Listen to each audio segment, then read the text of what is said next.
Part of tense. Auxiliary verb और simple present tense do oblique does. अर्थात simple present tense में auxiliary verb जो होता है वो do और does का यूज करते हैं. इसे affirmative मैंने पहले पढ़ा होता है intronegative sentence of simple present tense. Hello my dear students. Today I am going to teach you the next part of simple present tense. Auxiliary verb of simple present tense do oblique does. अर्थात simple present tense में auxiliary verb जो होता है वो do और does का use करते हैं. इसलिए अफर्मेटिव मैंने पहले पढ़ा चुका है. अब negative form of simple present tense का स्ट्रक्चर है S plus. S stand for subject. पिछली क्लास में भी मैंने बताया डू डालना है, डज डालना है, not plus V1 plus O plus R.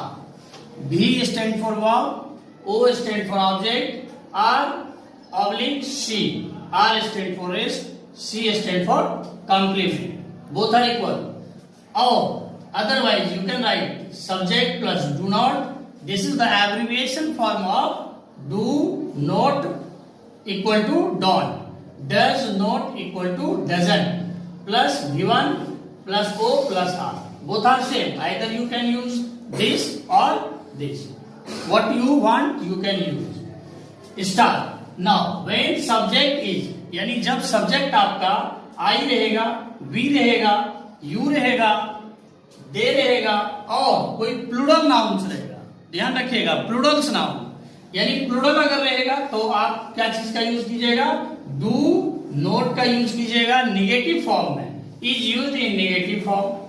When subject is, जब subject आपका he रहेगा, she रहेगा, it रहेगा और singular nouns कोई रहेगा, तब हम क्या करेंगे?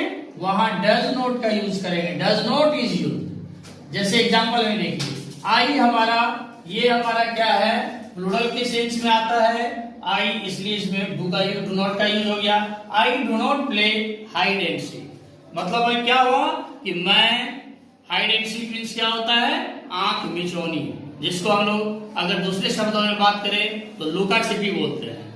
तो I do not play hide and seek, मैं आंख मिचौनी नहीं खेलता हूँ. She does not read English, वह इंग्लिश नहीं पढ़ती है.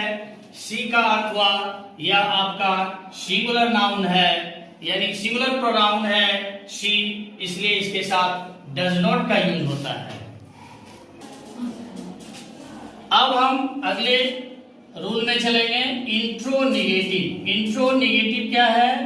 इंट्रोनेगेटिव का अर्थ होता है interronegative sentence of simple present tense. Simple present tense. Interrogative का मतलब होता है क्वेश्चन. क्वेश्चन कैसे होता है? तो क्वेश्चन वाला जो आपका सेंटेंस होता है वो एक्सिलरी वर्ब से स्टार्ट होता है. एक्सिलरी वर्ब का मतलब मैंने बता दिया कि सिंपल प्रेजेंट टेंस का एक्सिलरी वर्ब क्या है बच्चों? Do oblique does.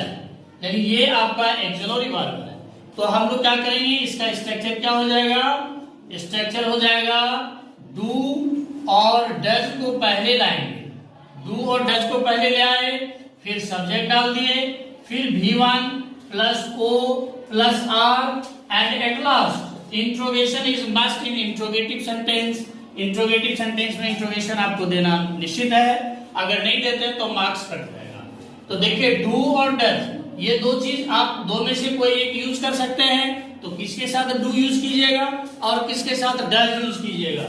ध्यान देना है कि जिसके साथ हम डू नॉट का यूज कर रहे थे उसके क्वेश्चन में हम डू का यूज करेंगे, और जिसके साथ डज नॉट का यूज कर रहे थे उसके क्वेश्चन में हम डज का यूज करेंगे.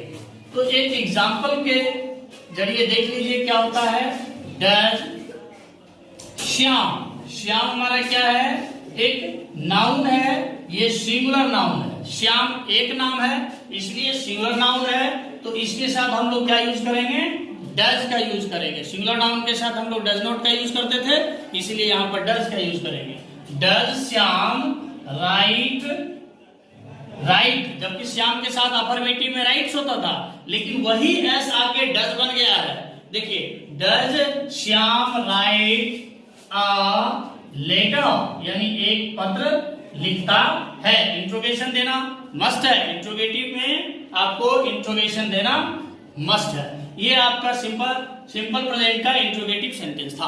अब हमारा क्या स्टार्ट हो जाता है, इंट्रोनिगेटिव। इंट्रोनिगेटिव जो है इसमें अब इंट्रोनिगेटिव, देखिए इंट्रोनिगेटिव सेंटेंस, इंट्रोनिगेटिव सेंटेंस का क्या हो जाएगा, इसका स्ट्रक्चर क्या है देखिए सेम है। अगर एक अफर्मेटिव आप समझे, निगेटिव समझ गए तो इसका मतलब सारा बन जाएगा। स्ट्रक्चर भी इसका क्या हो जाएगा, do oblique does plus subject plus not plus V1 plus O plus R plus interrogation, interrogation दे दीजिएगा।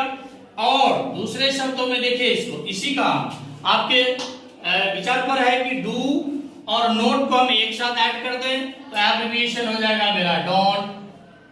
डज और नोट को एक साथ कर दें तो एब्रिविएशन हो जाएगा मेरा क्या, doesn't. Plus subject plus V1 plus O plus R और इंट्रोगेशन, ये लास्ट में इंट्रोगेशन दे दीजिएगा। ये दो में से आप किसी का भी यूज कर सकते हैं। एक एग्जांपल से समझते हैं हम लोग कि क्या, देखिए अब जैसे है डू दे स्पीक इंग्लिश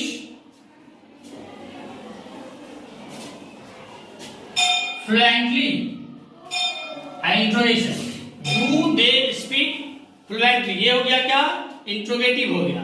अब इसी में हमको क्या करना है, इंट्रोगेटिव बना रहे हैं हम, तो हम लोग क्या करेंगे, do they note speak English, देखिए और फ्लुएंटली, यहाँ इंट्रोगेशन।